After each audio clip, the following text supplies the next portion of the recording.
Alhamdulillah Rabbil Alamin. Alhamdulillahilladzi ahsana tadbira al-kainat wa khalaqal ardina was samawat wa anzala al-ma'a minal mu'sirat wa ansha'a habba wan nabat wa qaddara al-arzaqa wal aqwat wa athaba 'ala al-a'mali as-salihat wa nusalli wa nusallim 'ala sayyidina Muhammad للمعجزات الظاهرات الذي حصل من نوره وجود الكائنات وعلى آله وصحبه إلى يوم الميقات سبحانك لا علم لنا إلا ما علمتنا إنك أنت العليم الحكيم وتب علينا إنك أنت التواب الرحيم لا حول ولا قوة إلا بالله العلي العظيم أما بعد بسم الله الرحمن الرحيم قال المصنف رحمه الله ونفعنا به وبعلومه في الدارين آمين إلى أن قال وإن صادفت قلبك عند مواجهتك إياه بها مصوفا وبالعمل بمقتضاها مماطلا فاعلم أن نفسك المائلة إلى طلب العلم هي النفس الأمارة بالسوء وقد انتهضت عاصية لربها مطيعة للشيطان اللاعن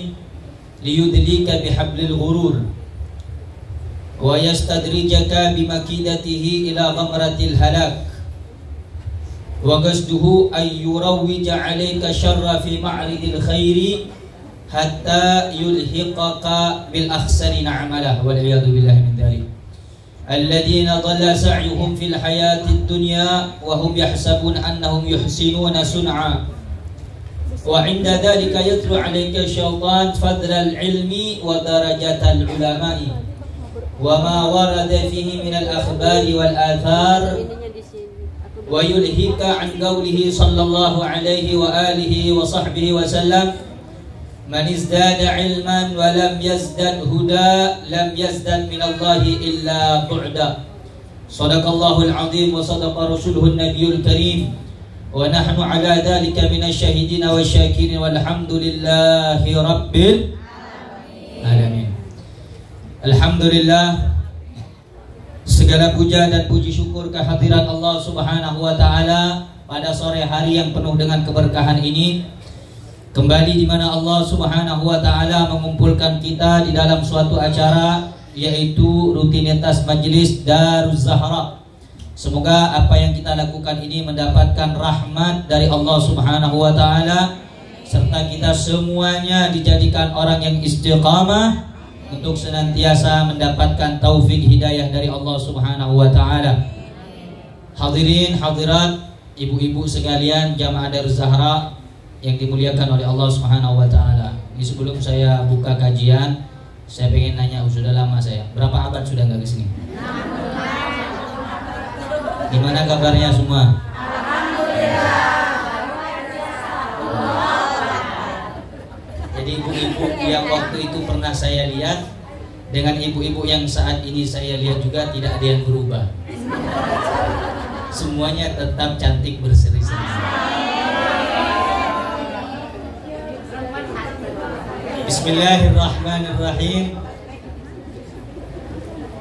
Al-Imam Muhammad Abu Abdullah Abu Hamid Muhammad bin Muhammad Al-Ghazali, penulis muallif daripada kitab Bidayatul Hidayah, sebelumnya memberikan penjelasan kepada kita semua betapa pentingnya niat dan maksud di dalam mencari ilmu, sehingga terangkum atau terhimpun segala apa yang kita niatkan dengan satu ucapan baginda Nabi Muhammad sallallahu alaihi wasallam yang berbunyi innamal a'malu binniyat. Sesungguhnya segala amal perbuatan tergantung daripada niat. Sehingga mesti harus kita pahami dan kita ingat-ingat kembali tujuan kita melangkah ke majelis ini. Tujuan kita untuk melaksanakan kajian pada sore hari ini, jika dimulai dengan niat mencari ridha Allah, niat menghilangkan kebodohan yang ada pada diri kita, ditambah dengan cahaya keilmuan, maka insya Allah semua niat dan maksud tersebut akan dimudahkan oleh Allah Subhanahu wa taala. Kenapa bisa demikian? Karena Rasulullah sallallahu alaihi wasallam menyanjutkan daripada sabdanya, wa in kanat hijratuhu ilallahi wa rasulih fa hijratuhu ilallahi wa rasulih. Jika ada seorang yang berhijrah, hijrah itu kata sebagian para ulama al-intiqal minan syai'in ila syai', berpindah dari sesuatu kepada sesuatu.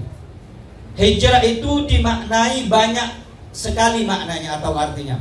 Ada yang dikatakan sebagaimana sabda Rasul sallallahu alaihi wasallam, al-muhajir man hajara ma nahallahu anhu. Muhajir, orang yang berhijrah. Siapa orang yang muhajir itu? Orang yang berhijrah itu man hajara ma nahallahu anhu. Berhijrah dari apa-apa yang dilarang Allah kepadanya. Allah melarang kita melakukan perbuatan yang tak baik, kita tinggalkan, maka kita telah berhijrah. Allah memerintahkan kepada kita melakukan suatu amal perbuatan seperti ibadah sholat 5 waktu, kita melaksanakan, berarti kita termasuk orang yang berhijrah.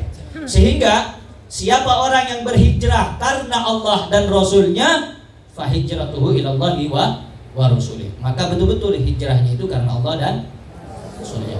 Wa man kanat hijratuhu ila dunya yusibuha au imra'atin yankihuha fa hijratuhu ila ma hajara ilaih. Tetapi sebaliknya, kalau ada orang yang hijrah itu karena urusan duniawi, karena urusan yang tidak penting, atau ada urusan dia memiliki keterikatan hati dengan lawan jenis.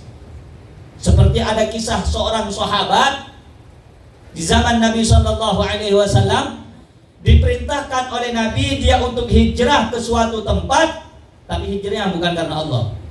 Dia hijrahnya ingin menikahi seorang wanita yang dia cintai. Maka apa kata Rasulullah? Fa hijratuhu ila ma hajara ilaih. Dia tidak dapat apa-apa dari hijrahnya, cuma dapat lelah, cuma dapat capek.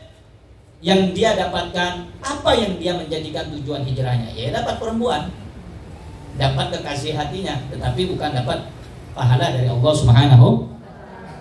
Maka itu Al-Imam Ghazali di dalam kitabnya Bidayatul Hidayah menekankan kepada kita, jangan sesekali niat di dalam mencari ilmu ada terbesit atau terselubung niat mencari dunia. Nanti akan dibahas di sini. Wal-'iyadu billahi min dzalik. Semoga kita diselamatkan oleh Allah daripada niat-niat yang tidak baik. Beliau mengatakan, wa in sadafta qalbuka an inda mawajahatika iya biha musawwifan. Dan jika engkau mendapati hatimu ketika berhadapan dengan hidayah. Waktu itu kita membahas tentang hidayah, permulaan dari seorang yang menempuh jalan spiritual atau jalan batin pada saat dia beribadah kepada Allah. Ada bidayah, ada nihayah. Pernah ingat? Ibu-ibu ingat? Apa coba? Nggak ingat. Nggak ada yang ingat soalnya. Coba tanya sekarang, kerudung kalau di Shopee berapa? Pasti ingat, tergantung mereknya. Kalau mereknya agak brandnya agak bagus, harganya agak mahal. Andaikan ibu-ibu itu membayangkan dan meletakkan ilmu selalu dipikirkannya, sebagaimana ibu menyimpan keranjang kuning ataupun nama-nama lain di Shopee, nah, begitu juga ilmu tidak akan pernah hilang di dalam benak dan pikiran kita. Ketika engkau mendapatkan hatimu sedang ogah-ogahan atau tidak mau ketika berhadapan dengan bidayah. Bidayah itu permulaan seorang hamba. Bidayah harus dimulai dengan ilmu syariat. Jadi kalau kita ingin beribadah kepada Allah tapi tidak didalui atau tidak dimulai dengan ilmu syariat, haba'an mansura, bagaikan debu yang berterbangan, sia-sia. Bagaimana mungkin kita akan melakukan suatu amal ibadah kalau tidak tahu caranya? Begitu juga ibaratkan makanan, ulama itu adalah koki yang handal, memberikan resep kepada kita, tinggal kitanya aja mau praktek apa enggak. Ulama itu koki yang handal. Oh, kalau pengen bumbu masakannya lebih enak, ini racikannya, ini. Habib, kalau supaya tenang kehidupan kita bagaimana? Wa minal laili fatahajjat bihi nafilatan lak asa ayyab'atha rabbuka maqaman mahmuda. Resep dari ulama. Habib, supaya wajahnya ceria, berseri-seri, enak dipandang, tahajud. Itu resep dari ulama. Yang semuanya ilmu itu diambil daripada Allah Subhanahu. Ulama udah ngasih resep kepada kita. Tinggal kita mau ngejalanin apa tidak. Sama seperti kata beliau, di dalam kehidupan kita ini ada bidayah, permulaan, ada nihayah, puncak. Jadi ketika seorang beribadah, dia males, capek, lelah, tapi dia paksakan untuk menundukkan hawa nafsunya supaya ibadah kepada Allah. Ketika dia beribadah dengan resep yang diajarkan oleh ulama sesuai tuntunan Al-Quran dan Sunnah Nabi Muhammad SAW, maka dia sampai pada puncak nihaya kenikmatan pada saat ibadah. Ibu tahu nggak? Pada saat ibadahnya Al-Imam Ali Zainal Abidin, putra daripada Sayyidina Ali bin Abi Thalib radhiyallahu taala anhu. Itu ketika beliau ibadah, rumah beliau kebakaran. Rumahnya kebakaran. Orang-orang teriak, "Wahai imam, keluar! Keluar, nanti engkau akan hangus, dilahap oleh api." Tidak sedikit pun Imam Ali Zainal Abidin membatalkan atau keluar daripada sholatnya. Ketika Assalamualaikum selesai daripada sholat, Imam Ali Zainal Abidin baru keluar. Apa kata beliau? "Sungguh demi Allah, api yang engkau lihat membakar rumahku jauh lebih ringan daripada api yang ada di akhirat yang akan membakar tubuhku ketika aku tidak melaksanakan ibadah kepada Allah." Itu kata beliau. Kalau kita kan enggak, jangankan kebakaran, lampu aja padam, bingung mana sekring jadi. Begitulah mereka orang-orang yang sudah mencapai daripada puncak kenikmatan ibadah kepada Allah. Bahkan ada seorang sahabat ketika terkena anak panah yang ditugaskan oleh baginda Nabi menjaga di perbatasan perang. Jadi pada saat malam hari ini sahabat musuh mengatur strategi menyerang pasukan kaum muslimin pada saat malam hari. Jadi sahabat yang menjaga perbatasan perang itu diam-diam dipanah oleh musuh, mengenai daripada betisnya. Apa kata sahabat yang lain? Kata sahabat yang lain, "Biar aku cabut panah ini." Jangan cabut ketika aku dalam keadaan di luar sholat, tapi cabut panah ini ketika aku berada di luar sholat, di dalam sholat. Akhirnya dia melaksanakan sholat, Allahu Akbar. Pada saat di tengah-tengah sholat, setelah rokaat pertama, pada saat sujud ditarik itu anak panah. Ketika salam, "Sudah kau cabut?" "Sudah, dari tadi aku cabut." Tidak merasakan sakitnya ketika anak panah itu dicabut. Kenapa? Lebih nikmat melaksanakan ibadah kepada Allah. Kalau kita amit-amit, kadang Allahu Akbar. Tadi duit 5.000 di mana? Ya Allah, jemuran belum diangkat lagi. Itu kita.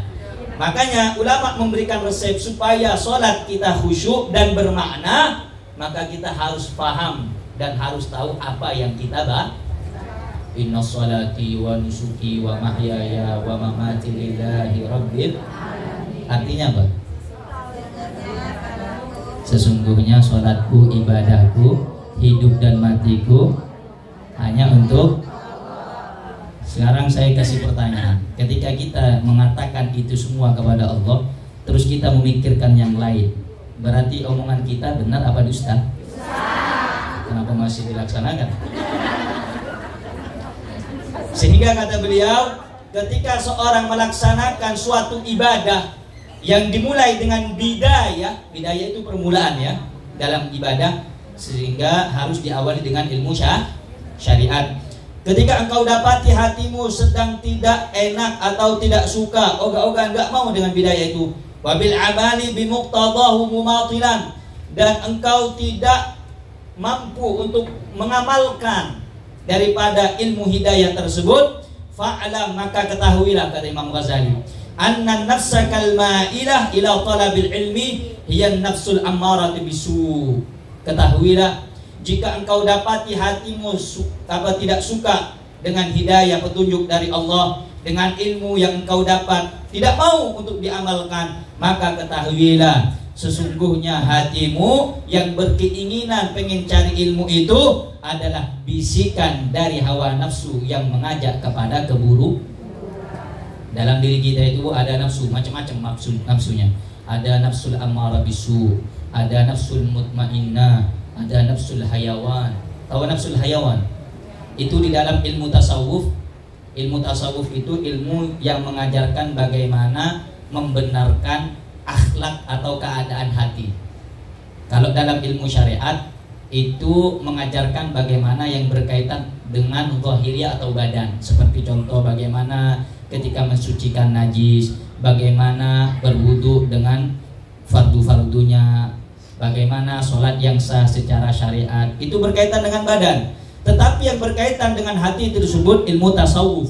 Tasawuf. Apa itu ilmu tasawuf? Tasawuf itu ajarannya yang mengamalkan atau orang yang menerapkan itu namanya sufi. Paham ya? Sufi itu siapa sih? Sufi itu man safa qalbuhu lillah. Orang yang membersihkan hatinya karena Allah. Orang sufi itu nggak punya rasa dendam, hasud, nggak ada. Nah, kok bisa dia seperti itu? Karena hatinya dilatih dengan ilmu tasawuf. Akhlak, bagaimana caranya hati jauh lebih baik. Sampai kalau kita lihat di setiap hari Jumat, khatib memberikan ittaqullaha haqqa tuqatih wa la tamutunna illa wa antum. Oh, dikasih tahu tuh. Bertakwalah kepada Allah, jangan sekali-kali kamu mati kecuali kamu dalam keadaan berpasrah diri kepada Allah. Bertakwa itu kayak apa sih? Kata Imam Hasan ibn Ali, putra dari Sayyidina Ali, saudara Sayyidina Imam Husain radhiyallahu taala anhum ajma'in. Beliau mengatakan apa? Al-muttaqi huwa alladhi yaqulu li kulli man ra'ahu hadza khairun minni. Orang yang bertakwa itu ciri-cirinya simpel. Dia akan senantiasa berkata kepada setiap orang yang dia jumpai, dia berkata apa? Dia lebih baik dari saya. Itu ciri-ciri orang yang bukan kayak kita. Gua mah paling hebat, gua mah paling cantik. Biasa aja kali. Jadi orang yang hebat dan orang yang bertakwa, orang yang setiap kali ketemu orang lain, dia akan berkata, oh dia jauh lebih baik dari saya. Itu orang yang bertakwa, bukan kayak gua daripada lu. Ya begitu. Na'udzubillahi min dzalik. Jadi kalau ada hati ketika disuruh mengamalkan ilmu tidak mau, disuruh menerapkan daripada bidaya permulaan di dalam ibadah, dia tidak mau, ogah-ogahan, tetapi dia pengen cari ilmu terus, maka itu termasuk bisikan daripada hawa nafsu yang mengajak kepada keburukan. Itu diantara nafsu yang ada dalam tubuh kita nih banyak. Tetapi nafsu yang baik, nafsu yang mampu kita ajak dan kita tundukkan untuk senantiasa patuh kepada Allah.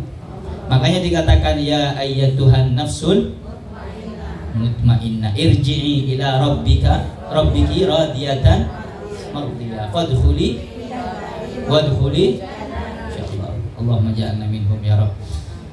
Semoga kita termasuk bagian orang-orang yang seperti itu. Waqad intahadat 'asiyatan li rabbiha muti'atan li syaitanil la'in yudlika bihablil ghurur. Jadi perasaan yang seperti itu sengaja muncul, yang dibisikkan oleh hawa nafsu untuk membangkang atau bermaksiat kepada Tuhannya. Tuhannya nafsu siapa? Allah Subhanahu. Nah, sengaja memang nafsu itu diajak, kita diajak untuk membangkang kepada Tuhannya nafsu. Siapa? Allah Subhanahu wa taala. Muti'atan li syaitan. Nafsu juga ada yang ngendaliin. Siapa yang ngendaliin saya? Oh, kalau ini sudah pangkal, ini sudah. Jadi yang suka goda-goda kita itu bukan setan sebenarnya. Kroco-kroconya masih. Kecil-kecil. Jin-jin kecil masih. Tingkatan lebih tinggi lagi itu baru setan. Di atas lagi baru iblis. Nah, kalau iblis nggak mungkin turun tangan ya. Nanti tingkatan para nabi itu baru iblis. Tingkatan para seperti Allah abadikan bagaimana ceritanya Nabi Ayub alaihissalam. Allah uji dengan 4 ujian. Allah uji dengan 4. Tetapi ada di akhir zaman ini orang yang merasa ujiannya lebih banyak dari Nabi Ayub. Siapa? Ya kita. Ya Allah, dikit-dikit diuji lagi. Kapan sih berakhirnya hidup ini? Sekeras apa sih di depan sana kok ujiannya begitu berat? Bikin kata-kata di WhatsApp. Ya. Begitulah manusia, banyak mengeluh daripada bersyukur. Kalau pengen bahagia itu Bu, simple. Bagaimana caranya? Jangan pernah melirik kenikmatan orang lain. Kenapa? Karena setiap kita melirik kenikmatan orang lain, kita berusaha untuk memiliki kenikmatan tersebut. Sementara kita tidak, udah sadar gak mampu. Ketika Nabi Ayub alaihissalam diuji dengan 4 perkara. Yang pertama, Nabi Ayub itu diuji dengan hartanya yang habis. Kalau kita masih punya harta, Bu. Nabi Ayub itu banyak ternaknya, ribuan dombanya, kemudian hektaran daripada ladang dan sawahnya, pertaniannya banyak. Allah uji. Iblis mengadu kepada Allah, ya Allah, berikan kepadaku kuasa atas Ayub agar aku hancurkan. Apakah dia termasuk hamba yang bersyukur atau hamba yang lalai kepadamu? Apa kata Allah? Wahai iblis, aku berikan kepadamu kuasa untuk menggoda Ayub. Turun iblis di bumi, diajak tuh bala tentaranya tuh. Nah, kalau udah tingkatannya para nabi itu iblis turun, dibunuh semua. Dia utus jin-jin, setan-setan semua, dibunuh semuanya, hancur. Dibisikkan pada saat Nabi Ayub sholat. Dibayangin nih, dibisikkan pada saat Nabi Ayub sholat. Ayub, ternakmu semuanya mati, tidak ada yang tersisa. Sholat masih Nabi Ayub, tidak goyang sama sekali. Naik lagi iblis, ya Allah, Ayub tidak tergoda, berikan aku penguasaan yang lebih kuat, yang lebih luas lagi. Aku kuasakan, izinkan kepadamu iblis untuk menghancurkan Ayub. Dikuasakan lagi. Bukan cuma ternaknya Bu yang mati. Ujian yang kedua, anak-anaknya mati. Bayangin anak ini, buah hati. Sampai-sampai kalau kata orang tua, kalau kita ngelihat anak lagi sakit, pengen kita makan sendiri. Supaya apa? Penderitaan itu biar kita yang rasakan, bukan dia. Betul Bu? Emak-emak. Akhirnya mati semua anak-anaknya Nabi Ayub alaihissalam. Bayangin di ujiannya, dibisikkan lagi. Ayub, anaknya mati, gak ada yang tersisa. Gak mampu lagi iblis. Naik lagi, ya Allah, izinkan aku kuasa kepada Ayub, akan aku berikan dia ujian yang besar. Dengan izinmu ya Allah. Diberikan kuasa lagi. Dikasih satu penyakit yang semua orang jauh dengan Nabi Ayub alaihissalam. Dibayangin nih, sampai Nabi Ayub disimpan di satu tempat yang jauh dari manusia. Tetapi kata para ulama, ini cerita sebagian para ulama mengatakan tidak benar. Kenapa? Karena mustahil bagi seorang nabi punya penyakit yang dapat membuat dia itu terhinakan. Paham nggak? Kayak dia diasingkan jauh dari orang, dijauhi orang, itu kan terhinakan bagi dia. Makanya dikatakan di dalam kitab Aqidatul Awam. Tahu Aqidatul Awam? Gak tahu. Aqidatul Awam itu kitab akidah buat kita yang awam ini. Abda'u bismillahi warrahmani wabirrahimi daimil ihsani falhamdulillahil qadim. Belajar lagi. Allahumma shalli ala Muhammad. Jadi di dalam kitab Aqidatul Awam itu dijelaskan wa jaizun fi haqqihim min aradin bi ghairi naqsin ka khafifil maradi. Boleh para nabi itu punya penyakit, boleh, itu wajar-wajar saja karena dia juga manusia. Tetapi dengan penyakit yang sekiranya tidak membuat dia itu terhina. Seperti contoh Nabi Muhammad sakit demam, demam, sakit panas, itu tidak membuat derajat Nabi itu. Tapi kalau cerita seperti Nabi Ayub tadi, sebagai ulama bilang itu justru menurunkan derajat Nabi Ayub sampai dijauhkan oleh kaumnya sendiri. Nah, tetapi ini dikutip oleh para ulama. Jadi ketika Nabi Ayub diberi musibah, ujian dari Allah Subhanahu wa taala dengan menjauhi dijauhkan daripada semua orang-orang yang ada di sekitarnya. Yang tersisa cuma satu, istrinya yang mampu menemani Nabi Ayub. Makanya Bu, mencari orang dalam hidup itu tidak mudah dengan seperti membolak-balikkan tangan. Jangan pernah mencari seseorang itu karena tampan dan cantiknya saja, tapi carilah orang itu yang mampu menemani kita pada saat suka atau duka. Begitu ya. Kembali lagi masalah percintaan ini. Akhirnya apa kata Nabi Ayub alaihissalam? Nabi Ayub bilang, ya Allah, jika engkau uji aku dengan semua ujian yang engkau berikan aku satu ya Allah permohonan. Apa wahai Ayub? Apa kata Nabi Ayub di dalam doanya? Jadikan ya Allah qalban syakiran wa lisanan dzakira. Engkau boleh uji aku ya Allah. Engkau boleh uji aku dengan semua ujian yang engkau berikan, timpakan kepadaku. Tapi jadikan lisanku yang senantiasa bersyukur kepadamu dan hatiku yang selalu ridho kepada ketentuan. Nabi Ayub tuh. Kalau kita kan enggak, suami enggak kerja lagi. Coba kerja mas, diuji lagi, ya Allah ujian apa lagi nih?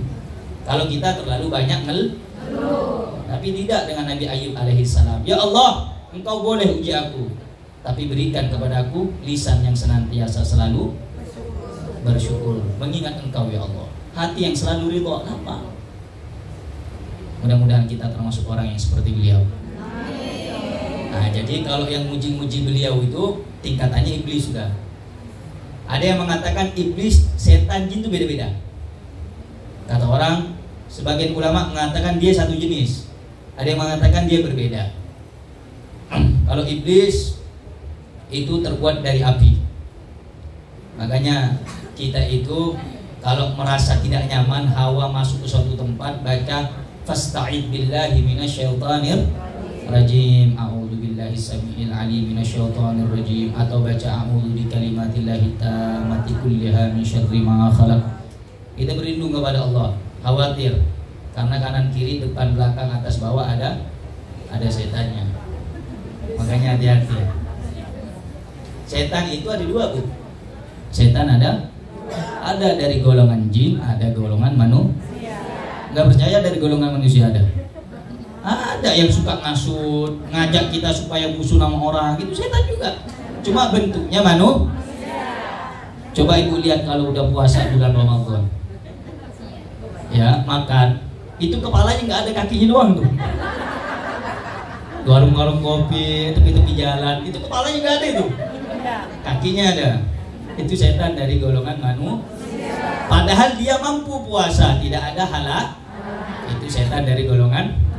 Makanya di dalam Al-Quran kita diperintahkan berlindung dari min syarril jinnati wan nas, dan juga daripada keburukan jin dan manusia. Ngeri Bu manusia ini. Lebih sakit mana sih Bu? Ibu diberi harapan atau mendengarkan omongan tetangga? Oh, kalau beri harapan bisa cari harapan yang lain. Tapi kalau omongan tetangga, ya Allah, nggak kelar-kelar Bu. Satu kebaikan kita akan terhapuskan, 10.000 kebaikan kita akan terhapuskan dengan satu kesalahan. Oh, bikin satu kabar tuh, mana tuh? Padahal orang Tangerang bisa sampai ke Cirebon. Itu jeleknya tuh omongan tetangga tuh. Naudzubillahi min dzalik. Jadi ketika hati sudah dibimbing oleh bisikan hawa nafsu, yang mana nafsu tunduk kepada syaitan untuk bermaksiat kepada Allah, liyudrika bihablil ghurur. Tujuannya apa? Untuk menuntunmu dengan tali tipu daya. Sebagaimana wa yastadrijaka bimakidati ila qamratil halak, dan dengan tipuannya sendiri dapat menjatuhkanmu dalam jurang kebinasaan. Jadi kalau sudah kita tidak mau mengamalkan ilmu, tidak mau lagi berhadapan dengan petunjuk Allah Subhanahu wa taala, maka itu adalah bimbingan, tuntunan dari iblis dibisikkan dengan hawa nafsu membisikkan kepada kita agar kita terjerumus dalam kebinasaan. Wa qasduhu ayyurawwija 'alaika syarra fi ma'aridil khair wal iyadu billahi min dzalik. Dan maksud syaitan itu apa? Membimbing orang yang cari ilmu tapi tidak mau mengamalkan. Membisikkan orang yang cari ilmu tapi dia tidak mau mengerjakannya. Apa tujuan syaitan? Ayyurawwija 'alaika syarra fi ma'aridil khair, yaitu untuk menjadikan dirimu melakukan hal yang buruk tapi terlihat baik. Paham nggak maksudnya? Nggak paham? Jadi setan itu punya ambisi, keinginan agar manusia ini semuanya masuk ke dalam neraka. Sehingga bagaimana caranya? Tidak mungkin langsung, oh ini akan melakukan maksiat. Tidak mungkin. Bagaimana caranya? Dia melakukan amal kebaikan dan dia merasa lebih baik dari orang. Itu udah berhasil setan. Oh saya lebih baik, dia kan nggak sholat, saya sholat. Oh dia nggak pengajian, saya pengajian, saya lebih baik dari dia. Kan setan, bagus. Saya nggak langsung memutuskan kamu jangan ikut pengajian, nggak. Kamu merasa dirimu lebih baik dari orang lain, itu sudah keberhasilan setan. Jadi maksud dan tujuan setan itu menjatuhkan kita dan menjadikan kita melakukan hal yang buruk tapi terlihat baik. Contoh, kita ini ibadah, bagus apa nggak bagus? Bagus. Tapi ketika kita melihat diri kita lebih baik dari orang lain, baik apa tidak baik? Tidak baik. Itu berarti tujuan saya melakukan amal yang bagus, tapi pada intinya itu adalah perkara yang buruk, karena ada niat dan maksud yang tidak baik. Na'udzubillahi min dzalik. Kemudian hatta yulhigaka bil akhsarina amala. Allah Subhanahu wa taala menyebutkan dalam Al-Qur'an ketika seseorang itu melakukan suatu perbuatan buruk kemudian dia terlihat baik di mata orang lain, maka dia akan terhimpun atau tergolong dengan orang yang memiliki perbuatan amal buruk atau amal perbuatan yang hina. Na'udzubillahi min. Maksudnya bagaimana Habib? Alladzina dhalla sa'yuhum fil hayatid dunya wa hum yahsabuna annahum yuhsinuna sun'a. Siapa mereka? Orang-orang yang jalannya sesat. Seperti apa? Orang-orang yang kehidupannya di alam dunia itu dia mengira telah melakukan amal kebaikan, tetapi pada intinya dia sama sekali tidak mengerjakan amal kebaikan. Oh, saya lebih baik, saya sudah melakukan amal ibadah, saya sudah melakukan amal yang soleh, padahal dia gak punya amal apa-apa. Karena setiap amal kebaikan yang ada niat tidak baik di dalamnya akan hancur dan binasa atau tidak akan memiliki arti apa-apa. Wa inda dzalika yatlu 'alaika syaitan fadlal ilmi wa darajatal ulama. Nah, ini juga di antara bisikan setan itu apa? Bagi kita ini yang suka cari ilmu, dibisikkan, oh orang yang punya ilmu itu derajatnya mulia.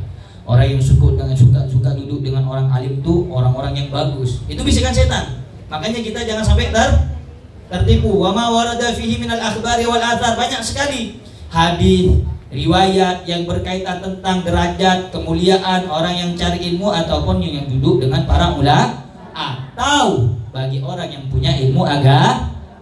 Makanya ujian terbesar itu kita, Bu, yang cari ilmu. Orang yang cari ilmu itu ujiannya besar. Selain pahalanya besar, ujiannya juga besar. Sampai dikatakan man kharaja fi talabil ilmi fahuwa fi sabilillahi hatta yarji'a. Kata Rasulullah, siapa yang mencari ilmu keluar dari rumahnya, maka dia dalam jaminan Allah sampai dia kembali ke rumahnya. Makanya kalau udah nyari ilmu jangan khawatir, takut inilah takut itu, kan Allah yang jaga, asalkan niat cari ilmunya karena Allah. Apalagi mondokin anak, jangan takut, Bib, ngasih makan apa besok, Bib? Memang Anda yang nyiptain dia, Anda cuma wasilah, perantara, yang bikin Allah. Tapi kan saya yang berkiringan, Bib. Bukan, Anda wasilah, perantara yang ciptakan Allah. Allah yusawwirukum fil arham kaifa yasha. Allah yang membentuk. Kita ini sama-sama dari tanah tapi bentuknya berbeda. Beda-beda. Makanya terkadang hati seseorang itu tidak sah. Hatinya para nabi, hatinya kaum sholihin, hatinya para aulia, hatinya para ulama, hatinya orang yang hasud beda. Bib, kenapa sih kok ada orang hasud di alam dunia ini? Berarti dia diciptakan dari tanah sengketa. Sudah hasud sama orang, naudzubillahi min dzalik. Semoga kita ini termasuk dari tanah-tanah surga saja. Amin ya rabbal alamin. Kenapa bisa demikian? Karena orang-orang yang mencari ilmu dibisikkan oleh iblis supaya nanti ilmunya merasa dia lebih baik dari orang lain. Punya ilmu sedikit merasa lebih soleh dari orang. Na'udzubillahi min dzalik. Wa yulhika an qaulihi sallallahu alaihi wasallam. Iblis juga membuatmu lalai, membuatmu tertipu daripada sabda atau ucapan Nabi sallallahu alaihi.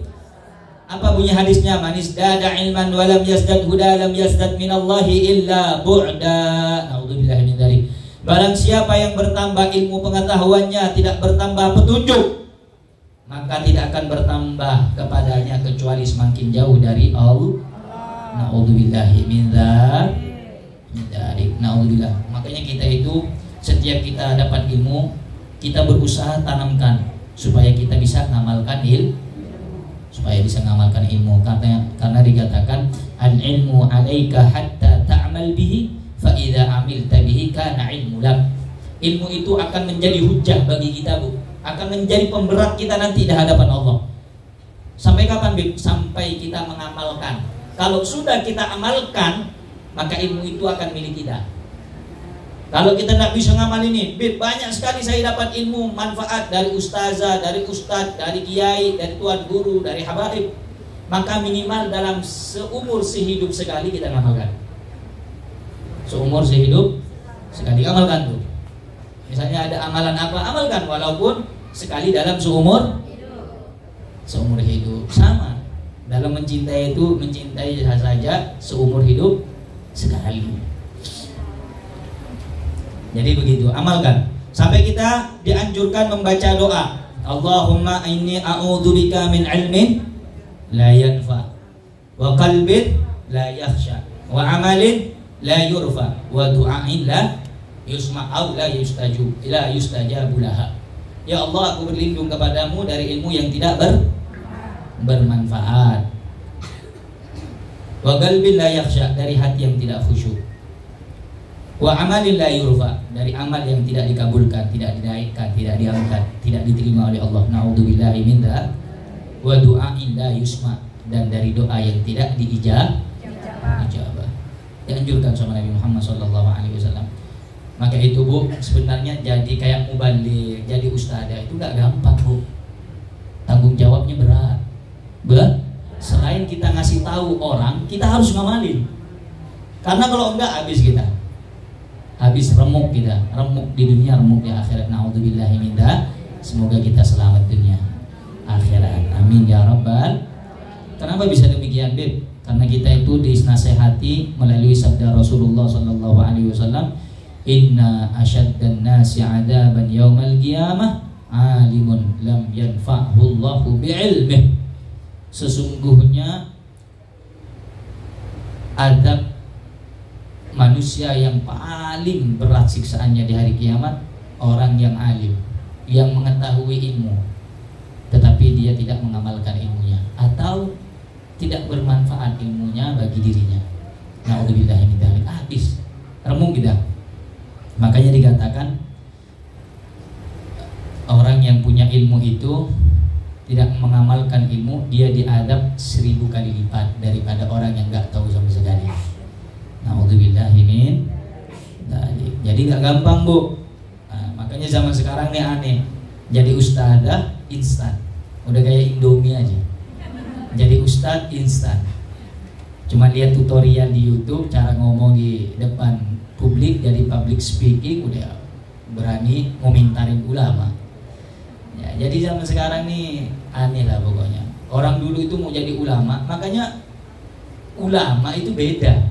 Enggak sesuai dengan pemahaman kita. Cuma bisa memberikan materi kajian di mana-mana ulama, bukan. Ulama itu yang di dalam hatinya tertanam al-khasyah, punya rasa takut kepada Allah. Itu ulama itu. Makanya Allah sifatkan ulama innama yakhsyallaha min ibadihil ulama. Sesungguhnya yang takut kepada Allah itu hanya dari hamba-hamba Allah, ulama. Jadi ulama ada, makanya kata Habib Rizik, ada ulama, ada ulama-ulamaan. Kalau ulama ngajak ke surga, kalau ulama-ulamaan ngajak ke surga-surgaan. Itu kata beliau. Kalau ulama nggak bisa disogok, kalau ulama-ulamaan bisa disogok. Kalau ulama itu yang hak ya dibilang hak. Mau dia itu mau dibenci, bahkan seperti Imam Syafi'i, beliau tidak jarang dan banyak sekali beliau dituding sebagai ajaran sesat atau dibilang Syiah Rafidhah. Udah Syiah Rafidhah lagi, tertolak. Syiah itu kelompok yang mengklaim dirinya itu mencintai Sayyidina Ali dan keluarganya dengan cinta yang berlebihan. Ini Imam Syafi'i dituduh begitu. Sampai Imam Syafi'i itu diseret, tahu dirantai tangannya diseret dari Yaman ke Basrah, dari Yaman ke Irak, dituduh sebagai Syiah.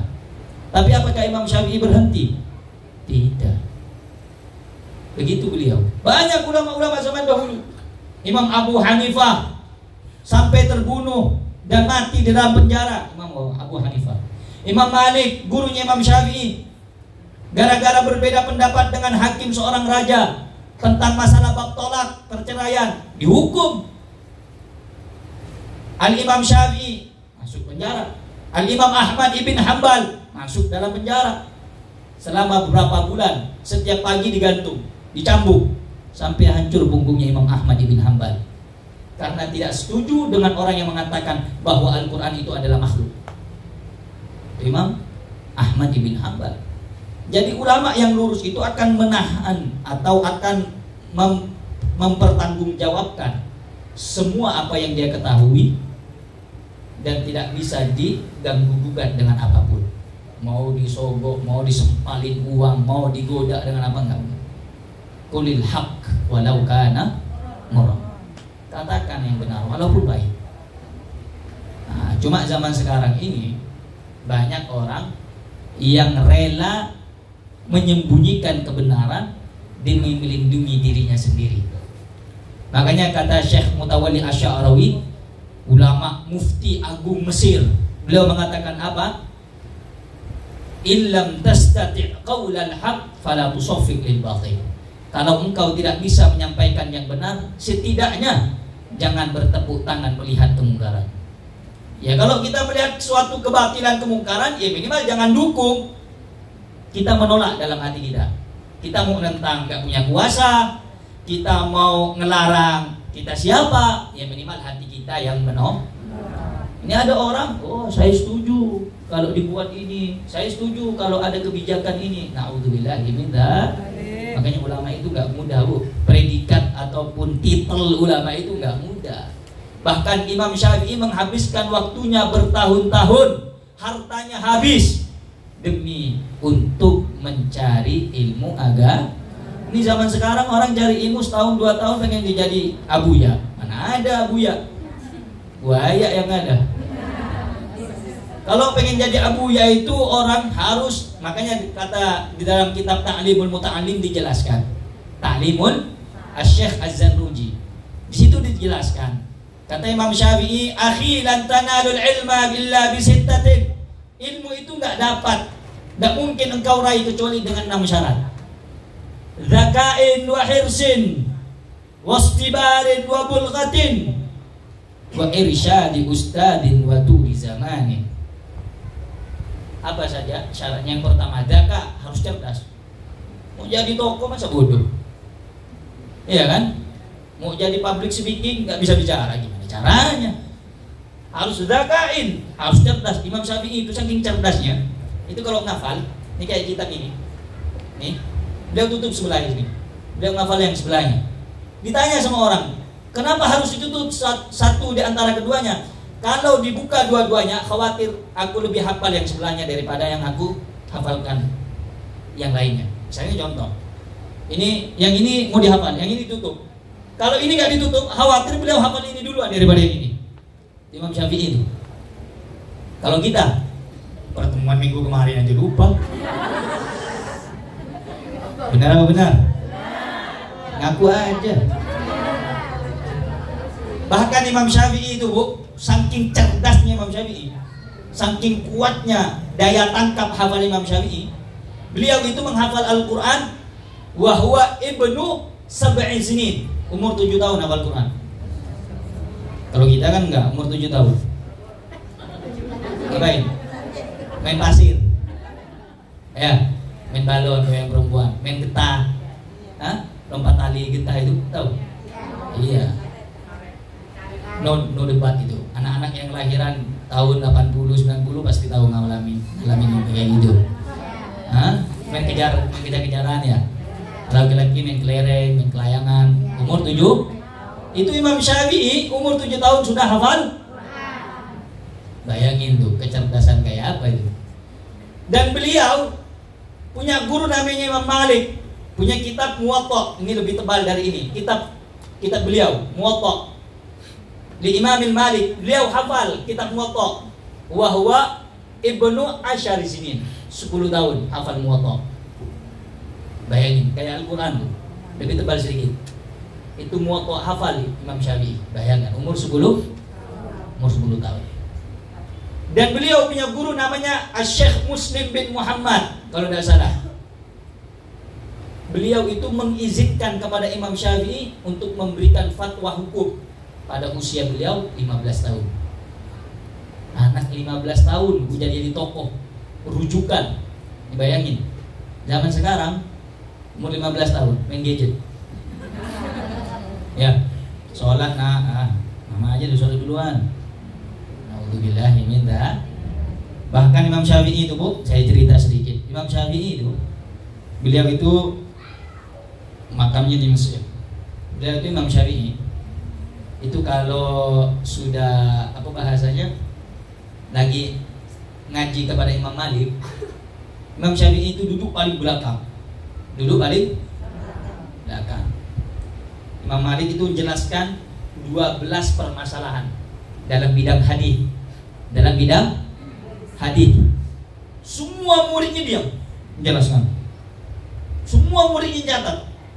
Tapi Imam Syafi'i berbeda. Imam Syafi'i itu terlahir dari keluarga yatim dan miskin. Bahkan harta yang ditinggalkan oleh orang tuanya saja tidak mampu untuk membiayai sekolahnya Imam Syafi'i. Saking tidak mampunya beliau. Imam Syafi'i itu saking miskinnya, saking tidak punya uang. Kalau yang lain untuk ilmu bisa beli kertas, bisa beli tinta untuk menulis daripada ilmu yang diambil dari guru. Tetapi Al-Imam Syafi'i, beliau itu menulis dari tulang-tulang onta, dari tulang-tulang dipahat oleh Imam Syafi'i. Itu tulis sampai semua kendi-kendi atau tong-tong yang ada di rumahnya itu penuh dengan isinya tulang daripada tulisan Imam Syafi'i. Suatu ketika Imam Syafi'i ngaji di hadapan Imam Malik. Ini pertemuan pertama di antara guru dan murid. Duduk paling belakang, karena ini di depannya murid-murid senior semuanya. Ngaji semua, tulis.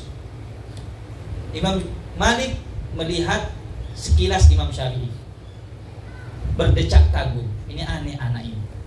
Kenapa bisa aneh? Imam Syafi'i menulis keterangan Imam Malik di telapak tangannya. Enggak pakai pena, enggak pakai tinta. Pakai jari telunjuk ditulis di telapak tangannya. Yang lain nulisnya pakai pulpen, pakai tinta. Zaman dulu enggak ada pulpen, pakai tinta, pakai bulu kemudian pakai kertas. Itu zaman dulu. Imam Syafi'i enggak, pakai telunjuk ditulis di telapak tangan. Setelah pengajian selesai, belajar pun usai, dipanggil. Ta'al ya waladi. Kemari wahai anakku. Namamu siapa? Namaku Muhammad. Kamu dari mana? Ditanya satu-satu, ayahnya, nasabnya siapa. Kemudian aku heran sama kamu. Tadi ketika aku memberikan pengajaran ataupun aku menjelaskan ilmu dalam bidang hadis, 2 permasalahan dalam bidang hadis, aku dapati semua muridku mencatat dengan pena dan kertas, tapi aku melihat engkau mencatat dengan telunjukmu dan juga telapak tanganmu. Bagaimana mungkin kamu bisa seperti itu? Mana bisa pelajaran akan melekat? Apa kata Imam Syafi'i? Wahai guru, bolehkah aku mengulang 12 penjelasan hadismu dan aku akan membacakan tanpa sedikit pun kekurangan? Kata Imam Syafi'i. Dibacakan dengan detail. Apa kata Imam Malik? besok kamu kesini lagi. Ketika sampai kebesokan harinya, kata Imam Malik, kalau kau ingin belajar kepadaku, aku beri kitabku Muwatta dalam bidang hadis. Jangan kembali lagi ke sini kecuali kau telah hafal dan faham. Jangan kau kembali lagi kecuali engkau faham dengan isi kandungan kitab ini. Selang beberapa hari, enggak sampai mingguan, beberapa hari, kembali lagi Imam Syafi'i. Ada apa wahai Muhammad Asy-Syafi'i? Aku berikan kitab kepadamu, sudahkah kau baca? Wahai guru, bukan hanya dibaca, kuletakkan di otakku. Muwatta Imam Syafi'i itu. Semoga kita dapat keberkahan dari ilmu beliau. Kalau kita kan enggak. Ibu-ibu, nanti ini diamalkan doa ini ya, supaya kita dapat ilmu yang bermanfaat. Ulang, minggu depan ketemu lagi. Ibu hafal nggak? Apa gitu ya? Coba depannya aja, depannya aja. Itu kalau kita. Nah karena itu Bu, penting bagi kita harus berhati-hati. Makanya kita diajarkan oleh Nabi berdoa, Allahumma inni a'udzubika min ilmin la yanfa wa qalbin la yakhsha wa amalin la yurfa wa du'ain la yasma. Baca doa itu Habib, supaya ilmu kita bermanfaat. Baca doa itu, Allahumma inni a'udzubika min ilmin la yanfa. Ya Allah, aku berlindung kepadamu ya Allah dari ilmu yang tidak bermanfaat. Baca doa itu Bu. Habib gimana dong Bib? Gak tahu Bib. Nanti saya di Google cari screenshot, amalkan atau baca. Habib yang doa yang lain Bib, baca doanya. Allahumma as'aluka ilman nafi'an wa rizqan wasi'an wa amalan mutaqabbala. Banyak doa-doa. Nah, jadi kita minta perlindungan kepada Allah Subhanahu wa taala. Nah itu Bu, kajian singkat kita. Enggak usah banyak-banyak ngaji itu Bu, sedikit, yang penting paham dan diamal. Paham enggak? Hah? Insya Allah. Faham nggak faham diamalkan.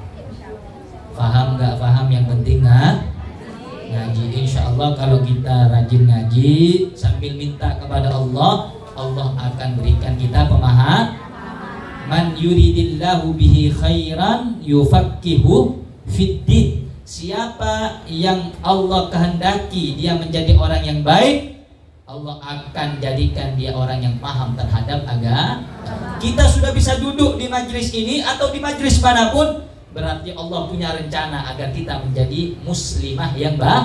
Kalau sudah Allah takdirkan dan kita dibuat nikmat untuk datang di majelis ta'lim, berarti insya Allah Allah akan mudahkan kita untuk memahami agama. Amin Allahumma amin. Mudah-mudahan kajian singkat kita ini bisa memberikan manfaat untuk diri kita. Amin. Khususnya bisa kita amalkan dan umumnya kepada siapa saja yang mendengarkan, dan mudah-mudahan tidaklah kita bertambah ilmu melainkan bertambah dekat kepada Allah Subhanahu. Amin Allahumma amin. Jadi inti dari pengajian ini tadi ada 3 poin. Poin yang pertama, kalau hati kita sudah merasa tidak enak, merasa tidak nyaman, merasa malas mengamalkan ilmu, maka kita harus paham dan tahu, waspada bahwa itu adalah bujukan rayuan daripada hawa nafsu yang akan menjerumuskan kita kepada puncak kesengsara. Yang kedua, bahwasanya setiap orang yang mencari ilmu kemudian tidak diniatkan dengan niat yang baik, maka itu akan menjadikan dia melakukan amal keburukan tapi ingin terlihat baik. Paham maksudnya kan? Yang ketiga, jangan lupa minta perlindungan kepada Allah, karena tanpa pertolongan Allah kita bukan siapa-siapa. La haula wala quwata illa billahil aliyyil azim. Kalau habis sholat kita dianjurkan baca Allahumma a'inni ala dzikrika wa syukrika wa husni ibadati. Minta doa, mudah-mudahan kita semuanya selamat dunia akhirat. Amin ya rabbal. Wallahu a'lam bissawab.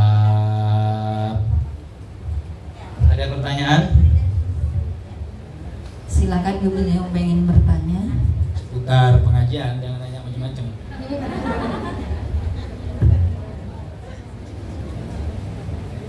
Ada Bu yang belakang?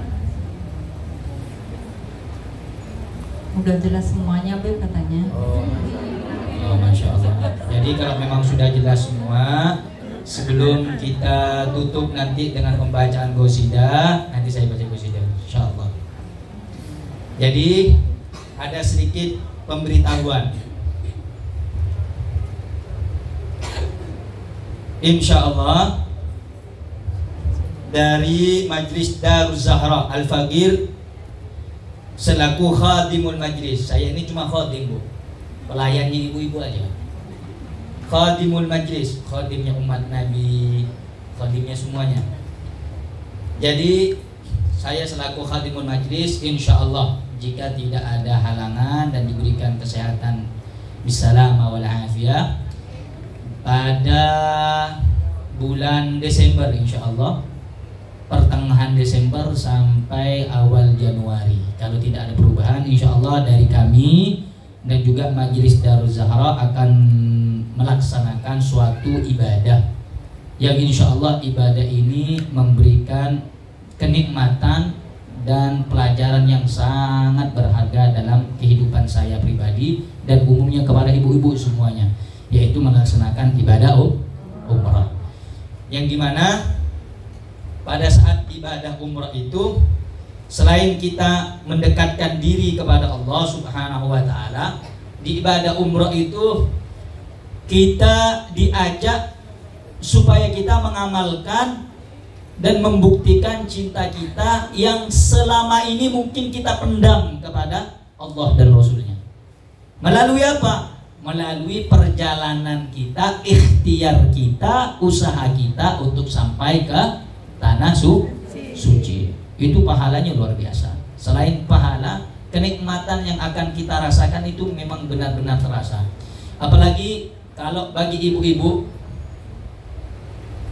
saya dapat kemarin informasi dari Bunda Leli, kalau yang ikut ini rata-rata orang yang sudah pernah umroh. Tapi tidak jarang orang yang umroh itu hanya sekedar formalitas, yang hanya bolak-balik tanpa merasakan perubahan. Bagaimana caranya agar ada perubahan? Pada saat kita keluar dari rumah, itu sudah turunkan niat dengan membaca Bismillahirrahmanirrahim. Jadi kalau sudah memasrahkan tawakal kepada Allah, apa saja urusan Anda. Makanya kata Al-Habib Abdullah bin Husain bin Tahir, man bayatlu bid dunya yuslih niyatahu awalan fi talabih. Siapa orang yang ingin mencari dunia, ini cari dunia ya, cari dunia, cari rezeki, cari jodoh dan lain sebagainya. Siapa yang ingin cari dunia, perbaiki dulu niatnya. Kata beliau begitu. Li'anna niyah solahuha, karena niat itu kebaikannya ra'su kulli amrin. Karena niat itu pangkal kebaikannya segala sesuatu.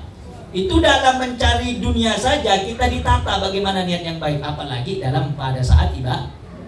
Makanya sering saya bilang, ketika kita turun dari rumah itu, kita niatkan, ya Allah, saya bukan cuma hanya ingin berjalan-jalan. Ya Allah, saya ingin ibadah. Ya Allah, jangan kau haramkan hati saya menikmati bagaimana kenikmatan yang kau berikan kepada para nabi. Bagaimana ketika mereka berada di makbarah, bagaimana mereka berada di pusara Rasul, sebagaimana kaum sholihin, bagaimana keadaan mereka orang-orang yang berada di Baitullah, memandang daripada Ka'bah al-Musyarrafah. Ada sebagian orang yang cuma ya dapat capek gitu.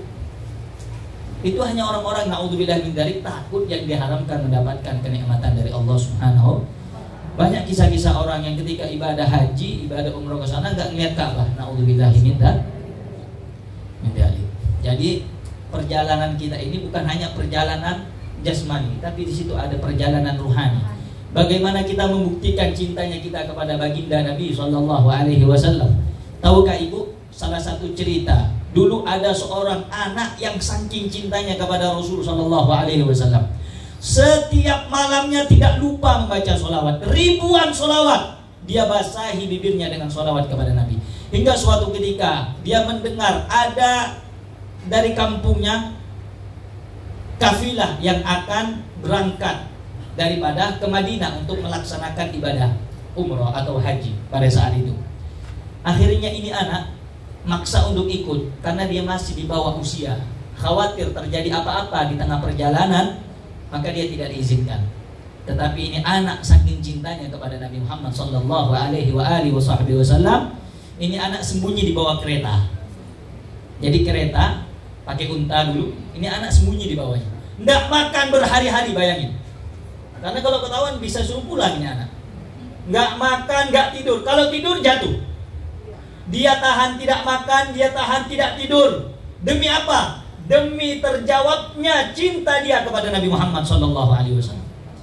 Ketika sampai di Madinah, ini anak terlepas dari pegangan di bawah keretanya. Kemudian dia dapati anak itu dalam keadaan lemas. Kenapa? Karena berhari-hari tidak makan. Dia bilang apa? Aku di sini nggak makan, nggak minum, hanya ingin bertemu dengan kekasihku Muhammad sallallahu alaihi wasallam. Akhirnya anak itu tidak sempat ziarah ke makam Nabi karena sudah tubuhnya yang begitu sangat memprihatinkan. Dikubur di dekat Madinah situ, dikubur dekat di tanah-tanah Madinah itu. Tetapi subhanallah, subhanallah, itu dalam riwayat kuburan itu semakin berpindah semakin dekat ke pusara Nabi Muhammad SAW. Kenapa? Saking cintanya ini anak kepada Nabi Muhammad. Jadi banyak sekali cerita-cerita yang memberikan kepada kita bagaimana. Makanya kata Al-Habib Ali Muhammad Al-Habsyi, salatan yattasilu biha ruhun musalliyan alaihi. Salawat yang kita baca, jangan pernah putus asa. Yang pergi umroh, yang enggak pergi umroh, yang saat ini pergi atau yang nanti akan pergi, jangan pernah putus asa. Kenapa? Sholawat yang kita baca itu penghubung antara ruh kita dengan Nabi Muhammad. Kalau kita baca, bu, ibu-ibu ini baca Allahumma salli ala sayyidina Muhammad wa ala ali sayyidina Muhammad, Nabi di dalam kuburnya menjawab wa alaikassalam. Kalau laki-laki, kalau perempuan wa alaikissalam. Dijawab sama Nabi Muhammad. Terus ada orang yang bertanya, kenapa kita nggak dengar, Bib? Maha benar Allah yang Allah menghijab telinga dan mata kita daripada mendengar dan melihat jawaban Nabi Muhammad sallallahu alaihi. Kalau kita sampai dengar, bu, oh, mungkin kita nggak mau lagi hidup di dunia ini. Kenapa? Karena kita mendengar ucapan yang lain itu hanya seperti ucapan yang tidak ada faedah. Kalau ibaratnya begini, kita sedang jatuh cinta pada seseorang.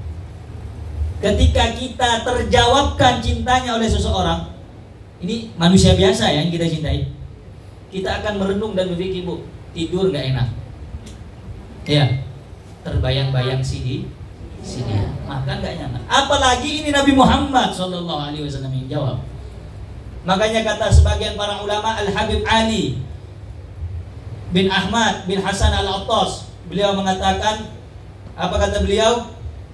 Wallah, lau ihtajabtu an Rasulillahi min lailin aw naharin lama adattu nafsi minal muslimin. Wallahi lau ihtajabtu an Rasulillahi lahdatan min lailin aw naharin lama adattu nafsi minal muslimin. Andaikan aku terhijab, tertutup dari Allah dan Rasulnya sehari semalam saja, aku bukan lagi orang Islam. Kenapa? Beliau merasakan bagaimana nikmatnya bermimpi Nabi Muhammad. Bu, kalau sudah mimpi, bu, seperti almarhum Habib Munzir bin Fuad Al-Musawa, pemimpin majelis Rasulullah, itu beliau pernah bermimpi Rasulullah dan beliau bercerita.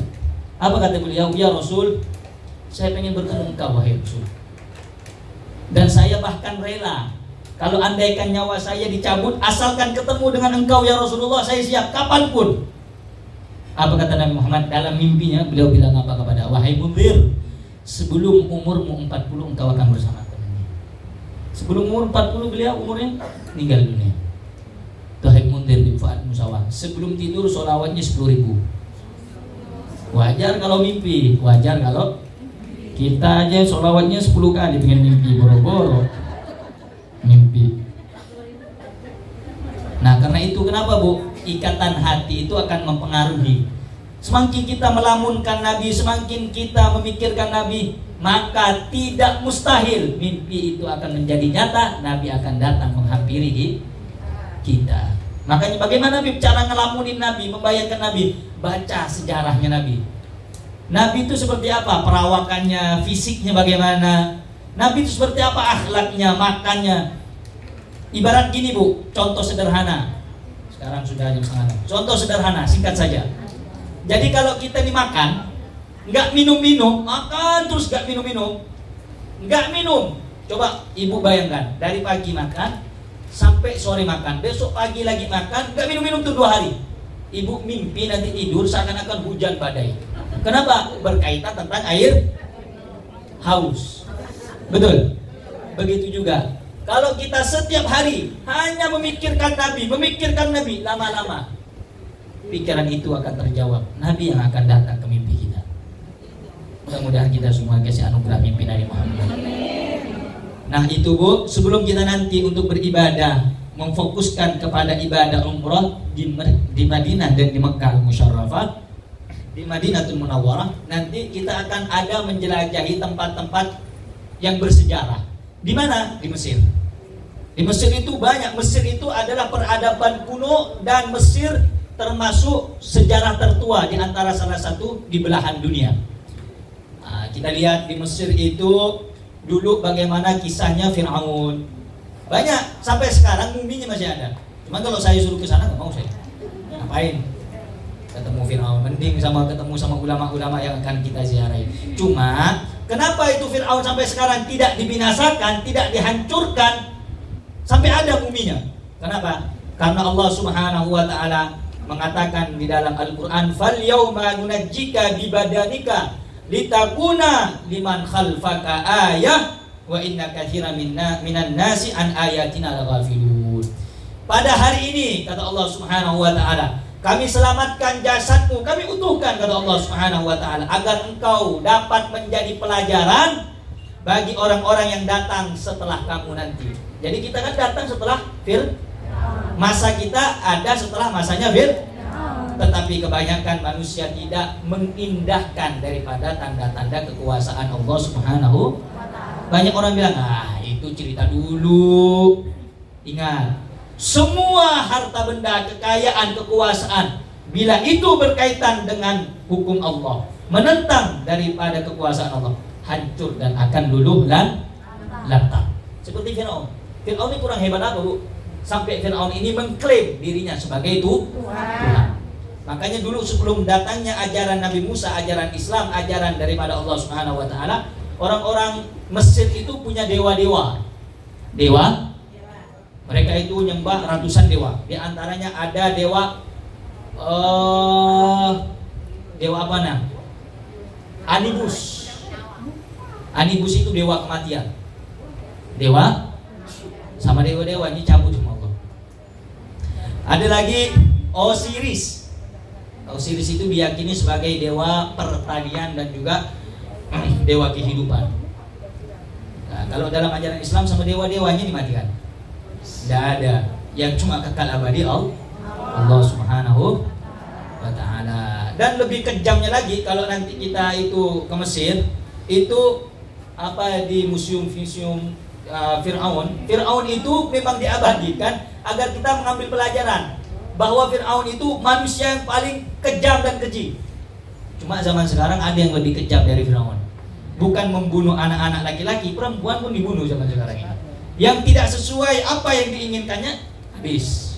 Na'udzubillah min dzalik. Kalau zaman dulu Fir'aun hanya membunuh bayi laki-laki, di antaranya Nabi Musa alaihis diselamatkan, dialirkan di sungai. Nah, nanti kita insya Allah akan ada di sungai.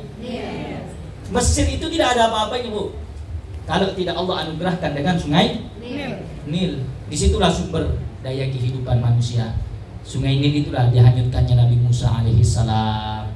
Di sungai Nil itu banyak ceritanya. Ada cerita salah seorang ulama namanya Dzunun al-Misri. Wah, ini kalau dilanjutkan bisa nggak pulang-pulang ini.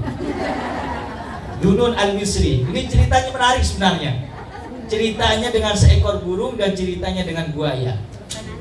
Keren ceritanya. Cuma nanti season berikutnya part 2. Jadi Bu, ini kita akan melangsungkan ibadah umrah nanti, melaksanakan, akan tetapi sebelum itu semua kita nanti akan melakukan perjalanan ke Di sini kita akan ziarah ke makam Sayyidina Al-Husain. Wah, disinilah kisah daripada terbantainya cucu Nabi Muhammad sallallahu alaihi Sayyidina Husain pada tanggal 10 Muharram atau yang dikenal 10 Asyura. Orang kalau tidak tahu apa sih 10 Asyura? Malam 10 suro, malam gentayangan. Mana ada itu? Tidak ada itu. Malam 10 Asyura itu malam dikabulkan doa. Kenapa? Besoknya kita puasa. Puasa Asyura. Sebelumnya disebut puasa Tasuk. Malam 10 Asyura. Tidak boleh jalan malam sendirian. Kalau bahas orang sekarang mah bullshit itu. Nggak ada itu. Ya terserah orang, nggak punya kepercayaan masing. Tapi kalau kita udah turun dari rumah, Bismillahirrahmanirrahim. Jangankan setan ini dibunuh sama Allah ini. Jangan takut bu, baca Bismillahirrahmanirrahim. Ya dzul ma'asmihi fil ardi wala fis sama wa huwas sami. Udah selesai.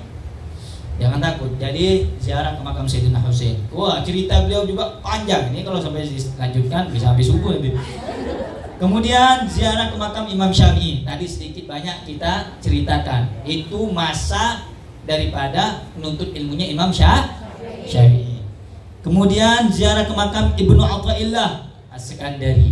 Ibnu Athaillah ini murid daripada Al-Imam Ahmad yang disebut Abu Abbas Al-Mursi, gurunya Imam Ibnu Athaillah. Dan juga Imam Ibnu Athaillah ini kalau tidak salah seangkatan atau satu guru dengan pengarang burdah yang tadi dibaca, Imamul Busiri. Nah, Imam Busiri itu namanya Muhammad Al-Busiri. Itu ceritanya unik juga itu. Kenapa kok bisa jadi burdah? Kenapa kok bisa jadi bacaan seperti itu? Apa sih kisahnya? Itu berkaitan dengan kisah sakitnya beliau. Nah, karena dikasih burdah selimutnya Nabi Muhammad sallallahu alaihi. Itu ajib, ceritanya bagus juga. Kemudian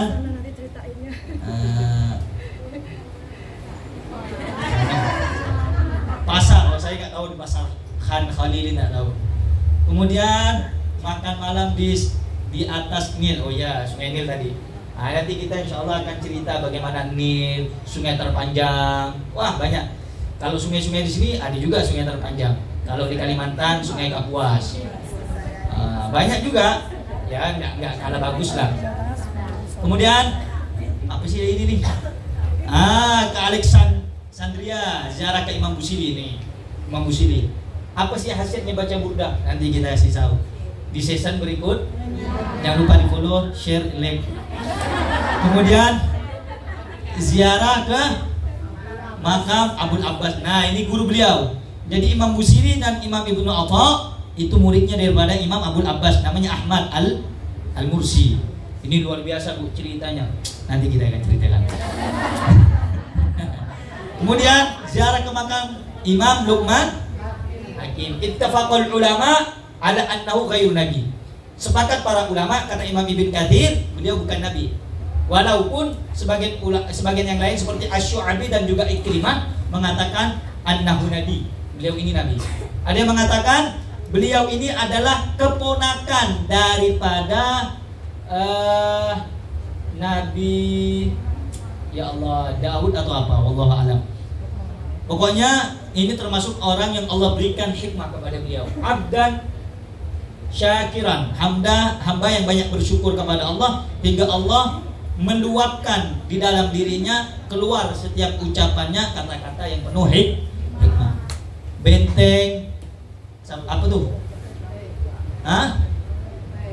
Ayat itulah pokoknya. Maka Anda tahu. Ini beberapa kemarin kita nggak sempat karena kita datangi dadaan bu. Sebenarnya saya ini nggak punya kajian ke sini. Ini cerita nih. Curhat boleh dong? Jadi awalnya itu ini cerita saya bu. Anak saya itu sebenarnya kajian tanggal 6 Agustus bulan tapi qadarullah Allah punya rencana lain. Saya ada undangan di Ciamis tanggal 24 sama 25 di Garut. Sehari sebelum pergi besoknya pergi ke sini, malam saya drop. Bayangin drop. Ya Allah. Drop. Keluarga udah bilang, jangan pergi Beb, kalau sekiranya nanti ke sana makin susah, ntar dirawat di sana, susah lah pokoknya jauh dari keluarga. Saya bilang insya Allah nggak ada apa-apa. Ya, minum obat tuh, nggak tidur, nggak bisa tidur. Subuh berkumandang, adzan subuh. Saya bilang ya Allah, kalau memang ini jalan kesembuhan saya, sembuhkan saya ya Allah. Nanti pagi saya berangkat. Jadi saya punya teman anak majelis, dia bilang Bib, kalau sekiranya antum bisa nggak mau berangkat? Insya Allah bisa. Kondisi yang seperti ini kan, tiket sudah dipesan. Insya Allah bisa. Sudah. Saya berangkatkan diri, beranikan diri, alhamdulillah.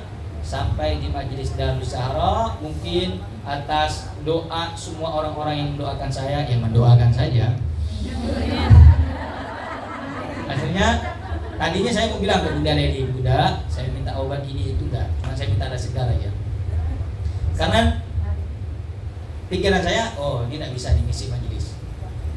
Sudah dibuat flyernya, sudah dibuat apa balihonya dan lain semuanya itu, posting di WA. Saya bilang ya Allah, saya harus ngajar, sudah lama nggak ngajar. Mungkin bacaan Burda tadi bikin saya sembuh, alhamdulillah. Nggak tahu yang baca khusyuk apa enggak.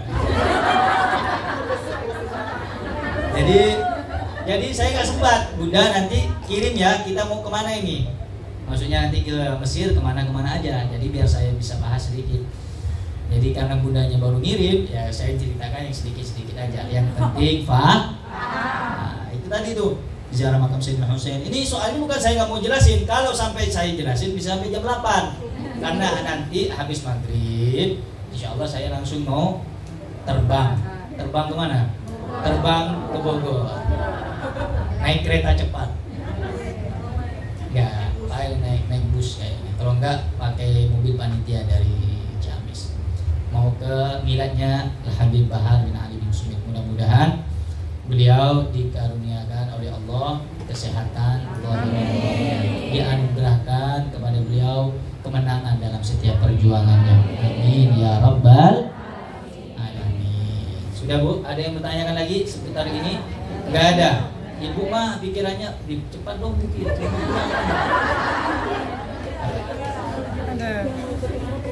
Nah, ya, bagi ibu-ibu saya kasih satu amalan Ibu. Habib, sebenarnya sih biar rezeki lancar. Nanti setiap hari Jumat habis ba'da zuhur, sholat zuhur, baca doa Allahumma aghnini bihalalika an haramika wa bi ta'atika an maksiatika wa bi fadlika amman siwak. Itu dibaca 7 atau 11 kali setiap hari Jumat. Kalau laki-laki itu habis imam mau khutbah kedua. Tapi kalau bagi ibu ya habis sholat zuhur nggak masalah. Nah, jangan lupa tapi setiap yang sudah diberi rizki oleh Allah kudu punya niat. Ya Allah, dari rizki saya ada kewajiban yang harus saya tunaikan. 1, membantu orang yang tidak punya. 2, menunaikan haji bagi yang mampu. Nah, atau enggak kalau nggak mampu sekali umroh. Kenapa? Itu untuk sebagai daripada mengorbankan apa yang kita punya kepada Allah Subhanahu. Lan tanalul birra hatta tunfiqu mimma tuhibbun. Engkau tidak akan sampai kepada maqam yang mulia hingga engkau menginfakkan sesuatu yang paling kau cintai. Apa yang kau cintai?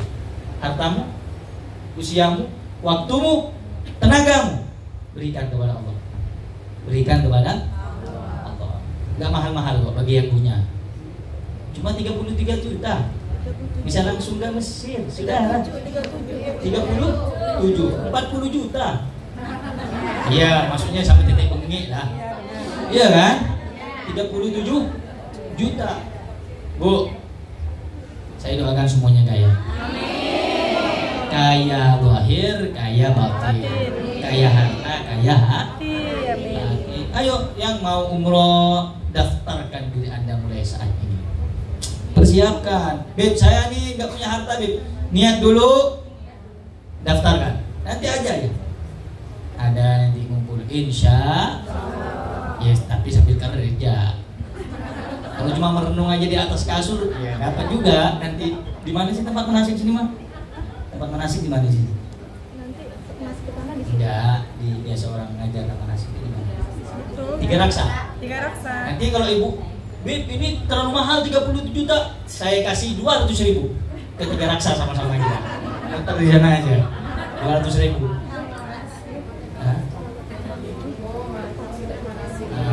Jadi bagi ibu-ibu sekarang mungkin yang terdaftar sudah 50 berapa orang? Hampir 70 juta orang. 70 orang.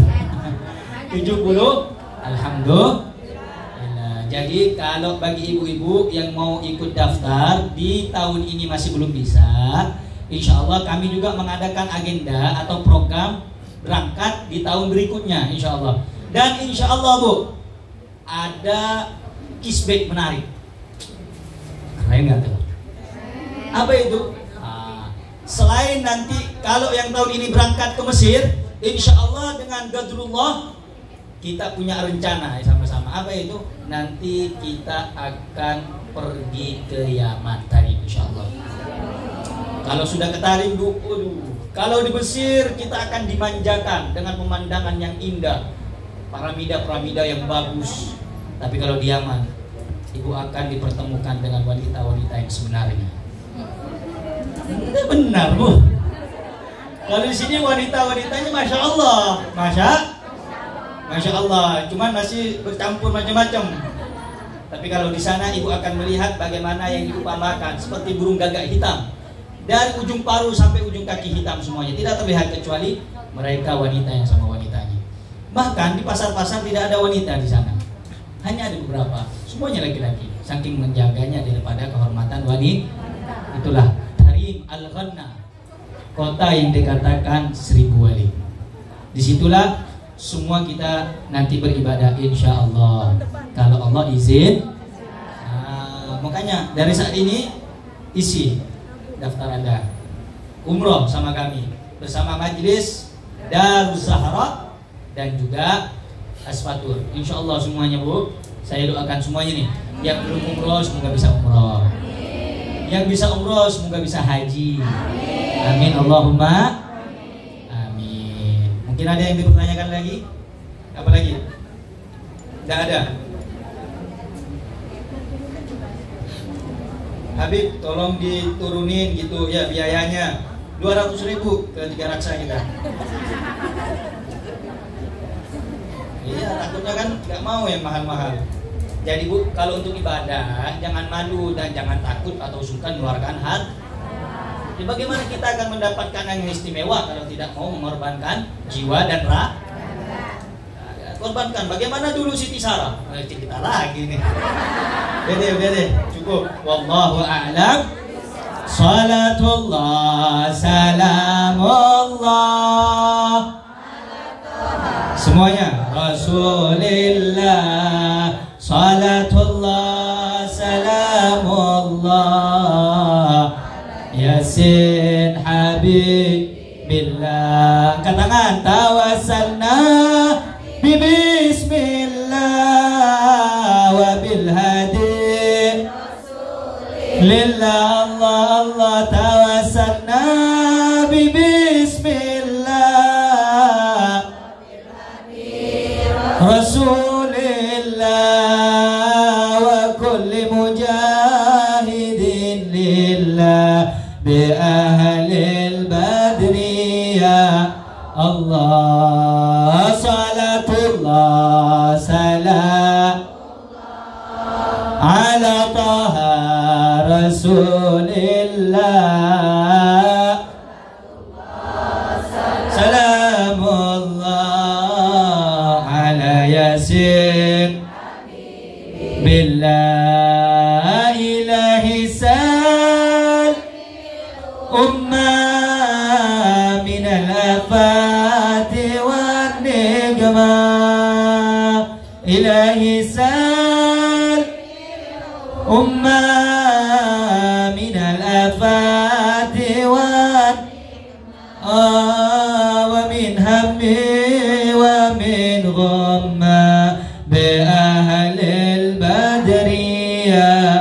Allah, salatullah, salam ala taha rasulillah,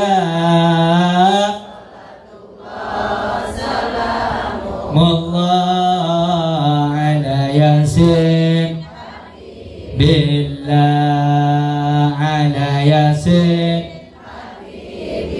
maulaya salli wa sallim daiman bada ala habibika khairil khalqi kullihim maulaya salli wa sallim daiman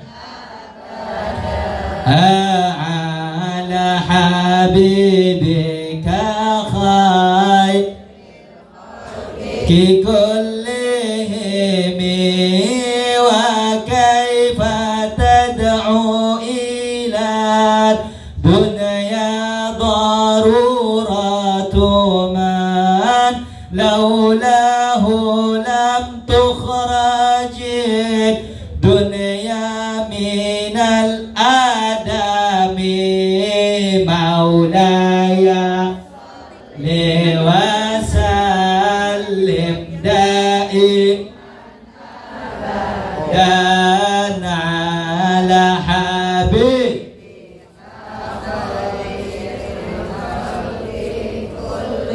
prajurit pembela Rasulullah, bangkitlah untuk agama, bangkitlah untuk negara, satukan hati, satukan jiwa.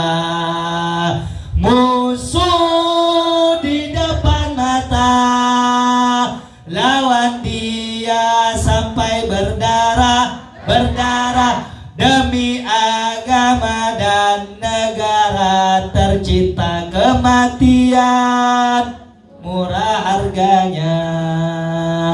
Maju ayo terus maju, habisi bangsa kami berjanji demi Allah, rela binasa demi agama. Wahai prajurit pembela Rasulullah, berjuanglah tanpa lelah, walau harus merangkak dengan mata takkan mundur, walau satu langkah takkan mundur, satu langkah. Sallu ala Nabi Muhammad. Mabruk alfa mabruk, Eid milad sana hilwa untuk guru kita tercinta bersama Al Habibil Mahbub Muhammad Bahar bin Ali bin Sumit. Kita doakan mudah-mudahan beliau dipanjangkan umurnya oleh Allah, disehatkan zahir batinnya oleh Allah, dan semoga dikabulkan hajatnya oleh Allah. Amin ya rabbal alamin.